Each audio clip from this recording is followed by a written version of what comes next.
Tax filing का time आते ही सबसे बड़ा सवाल खड़ा हो जाता है। तो चलिए देखते हैं न्यू और ओल्ड रिजीम में से कौन सा आपके लिए बेस्ट है। सबसे पहले समझेंगे बेसिक्स, फिर डिडक्शंस, टैक्स रेट्स और आखिर में कुछ स्पेशल केसेस देखेंगे।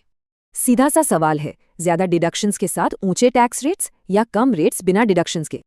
एक बात याद रखनी है, न्यू रिजीम अब डिफॉल्ट ऑप्शन है। ओल्ड चुनने के लिए आपको ऑप्ट आउट करना होगा। तो अब देखते हैं डिडक्शंस का सारा खेल क्या है। ओल्ड रिजीम में ATC, HRA, home loan interest जैसे पॉपुलर डिडक्शंस मिलते हैं जो न्यू में नहीं हैं। हाँ, पर न्यू रिजीम में स्टैंडर्ड डिडक्शन को बढ़ाकर 75,000 रुपए कर दिया गया है। लेकिन न्यू रेजीम में भी कुछ फायदे हैं, जैसे एम्प्लॉयर का एनपीएस कंट्रीब्यूशन। चलिए अब 60 साल से कम उम्र के लोगों के लिए टैक्स स्लैब्स कंपेयर करते हैं। ओल्ड रिजीम में 4 स्लैब्स हैं और 10 लाख से ऊपर की इनकम पर सीधे 30% टैक्स लगता है। वहीं न्यू रिजीम में स्लैब्स ज्यादा हैं और टैक्स रेट्स हर लेवल पर कम रखे गए हैं।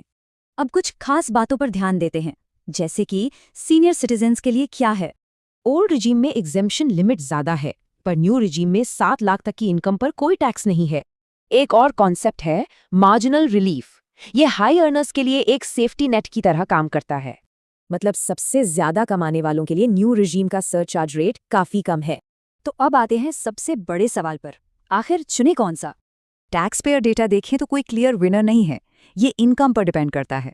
अगर आप एटीसी, एचआरए और होम लोन जैसी डिडक्शंस का पूरा फायदा लेते हैं तो ओल्ड रिजीम बेहतर हो सकता है। लेकिन अगर इन्वेस्टमेंट्स कम हैं और टैक्स फाइलिंग आसान चाहिए तो न्यू रिजीम आपके लिए है।